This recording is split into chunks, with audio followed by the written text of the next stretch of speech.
Hello everybody and welcome to Unit 3's project. So this is where we actually get to practice our Python programming skills and apply some of the knowledge that we learned in the earlier videos. So in this project we're going to be developing a K-means clustering algorithm that we're going to use to separate some distinct clusters in simulated data. So once again, this is going to be done in a Jupyter notebook which uses Python. We're going to be using Python 2.7. And we're going to use the scikit-learn library to implement these different algorithms. If you followed along in my first tutorial that we did in Unit 2, when we were looking at supervised learning, a lot of this should be reviewed, so we're going to go through it pretty quickly. The first review being the use of conda. If you don't have the packages we need installed, it's as easy as typing conda install, and then the package that you need. Noting that to do this, you have to have conda in your path variables, but that should already be set up and good to go. For this, I'm going to go to tutorial, and then so when you're opening a Jupyter notebook, wherever you are in your command prompt is going to be where the notebook opens. So I could actually back all the way out and then open this from my user folder, or maybe from documents. Wherever you type Jupyter notebook, that is where it is going to open. So I'm going to open this here in my tutorial folder, and we will get this going. So it's going to do its thing and open. It's going to go pretty quickly here, which is nice. Here we go, and I am going to pull this out. All right, so we have an empty folder. I'm going to start a new notebook. Picking the kernel again, you probably only have one kernel available. I've got a couple because I've set up a couple of different environments. And that is, again, one of the many benefits of using conda is that you can generate new environments. All right, so let's give this a title, Unit 3 Projects. And we are going to be doing K-means. All right, so to start any programming project, you're going to import the necessary packages. I'm going to do an import sys just so that we can check and make sure. I'm going to do print sys version. It's always good to make sure you're using the version that you think you are. Here we go. Yep, Python 2.7. That's great. That's what we want to use. It's most common in industry. All right, so here are the libraries that we're going to use. We're going to be using, once again, NumPy. And NumPy is used for computational problems in Python. It's very valuable, especially when you're dealing with arrays and vectors like we will be in this machine learning project. The next one is matplotlib. PyPlot is great for visualizing data, so we're going to use it for that. And we're also going to use the scikit-learn library again, specifically the K-means algorithm. So in machine learning, scikit-learn in Python is paramount. This is what you're going to use the majority of the time. So let's go ahead and, again, Shift-Enter to evaluate a cell in Jupyter. Good. All of those are imported and installed. Once again, if you don't have one of these packages installed, although you should if you followed the previous project, it's as simple as going into your command prompt and then typing conda install whatever package you need. All right, so let's go ahead and generate our data, and I'm going to we are going to use two means here. So first step, making the data that we are going to do the clustering on. We have the advantage in that we are going to create our data. So we're going to have some better understanding of its underlying structure. So to do that, we want to start by generating a couple of different means for our different distributions. And we are going to be doing a random multivariate normal distribution. And I don't want to know all the details, so I'm going to let it generate a random mean here. And we're actually going to do this twice so that we can have two clusters in our distributions, and that will help us actually have data to separate. We could do more than two clusters if we really wanted to, but for the sake of this tutorial, we'll keep it relatively simple and only do the two here. So here's when we're using NumPy to actually generate our random multivariate distribution. And it has these very convenient functions that get used all the time. And it's just going to be, oh, I forgot my covariant matrix. Before we do this, we're going to have to make diagonal covariance. There we go. And so we got to specify this in matrix notation first so that it can know what type of standard deviation it should be using for these different distributions. So we'll do that now.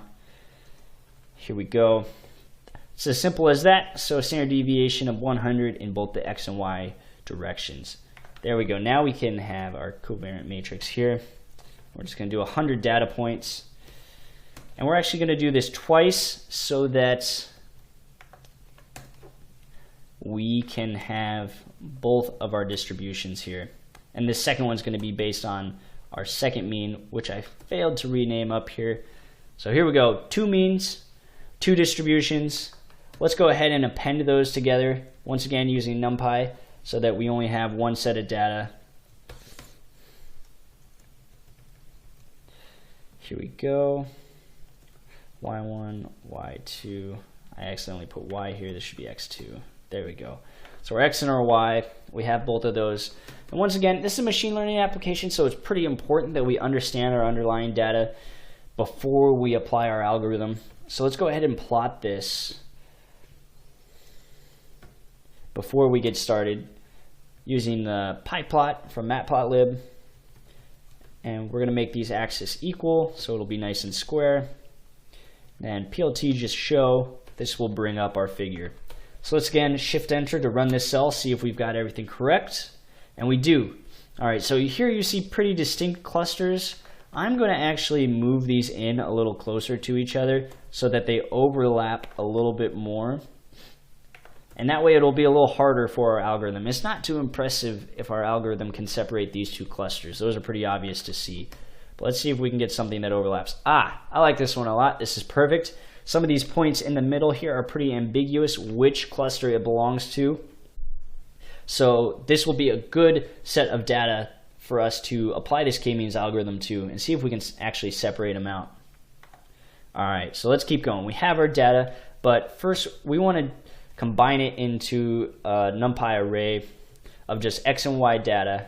And you can do that with the zip. The zip will keep this as coordinate points. So that should be good to go. Yep, there we go. Alright, and now we're actually going to be making our K-means model. So this is when we actually start applying the machine learning to this data. And so the scikit-learn library makes this very easy. We can just initiate a K-means model here, and we're going to specify the number of clusters. We have the huge advantage here that we actually know what this number should be. Sometimes you'll have to search for it, but for now, since we know it's actually 2, we're going to try to separate this into 2 clusters. So let's initiate this. There we go. And then what I'm going to do in this next slide, or this next cell, is fit the model to the data. So to do that, again, very easy using this library. Simply fit, and we're going to fit this to our X, our input data here. So let's go ahead and run that. Excellent. So the K-means, the algorithm, automatic. It's going to do 300 iterations here, and looking for 2 clusters. And that is exactly what we want. So it's going to output some different features here. One thing it's going to do is find the centroids, the center of each cluster. And to see those, we can just pull this up using cluster centers here. Again, just a feature of the package. And then it's also will have labels for each individual data point. Which cluster does it belong to? We only have 2 clusters, so these labels are going to be a 0 or 1. So let's print these out so that we can see them, our labels, and then print our centroids. All right, let's see if we've got everything here. Excellent. All right, so we have 2 cluster centers, and here those are X and Y data. And here are the labels. And this makes sense just because of the way we created this data. And remember, we appended it to the end, just X1 and X2. So the first half of this data should be from our first mean cluster, and the second half will be from the other one. So you see there's actually some that are classified with the other labels, and that's because of the overlap in the middle. But once again, data visualization, incredibly important. So let's keep going and visualize this data. So colors, we're gonna define a set of colors here. So we're just going to do green, and let's also do red. 2 clusters, so we only need 2 colors. If you end up adding more means, just to see this example with more clusters, you're gonna have to add a color here. All right, and then let's iterate over this data and plot it with each iteration. So for I in range, and we're just gonna be using the length of X here, so the length of our inputs. So for each input, we're gonna do a pie plot, and that is plots. And we are gonna want our X data here. So this is gonna be X of I of 0. So first input, second input, third input of the X here. And then on the corresponding Y value of this right here. And remember, this is a matrix notation, so our first index is 0, our second is 1. All right, and then colors, we'll have this draw from the labels, so it will color it according to whichever cluster it was classified as. Marker size, just make our graph look pretty. Okay, we'll come down here and we'll do a PLT, we'll do a scatter plot. 2 T's in scatter. We're also going to plot our centroids so that we can see where it is picking the center of our clusters.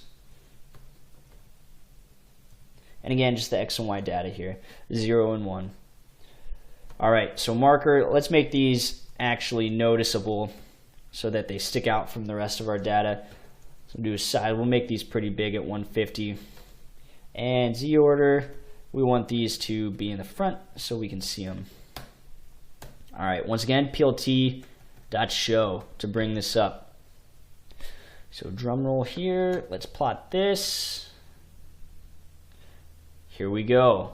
So 2 clusters separating, the red on the left, the green on the right, 0 and 1, and we actually have these blue X's here are marking the centroids. So this looks pretty good. It did a pretty good job of separating these into its 2 classes. Another way that we can compare how well this did is by comparing the centroids to the actual means. You know, we've got the unfair advantage of knowing what it should be. And remember, the success of unsupervised learning algorithms is kind of hard to classify. Who gets to dictate if this was a successful clustering algorithm or not? It's harder to say. So the results are semi-subjective, but we can compare it to the actual means since we were the ones that generated the data. So here we go. We have the centroid here, very close to our 429. And then 4026, very close. So it's off by about 1 or 2, but not bad considering the spread of our data and the corresponding characteristics. So that's K-means clustering in a nutshell. If you want to go back, add another mean, please do. 2, 3 extra means and try to separate this into more than just 2 clusters. You're going to have to add a color here, change the number of clusters that you're using in your algorithm. Remember, this is just really straightforward to implement because the scikit-learn library makes using these algorithms very straightforward. Some of the data preparation stuff using NumPy. NumPy is very, very valuable. NumPy gets used in almost all machine learning applications, so getting familiar with NumPy and its capabilities is also very important. So that's K-means clustering. Thank you for participating and listening and following along. We're going to move on to Unit 4, where we get to talk about neural networks and deep learning. So that is going to be equally engaging and just as exciting. So keep listening. Thanks.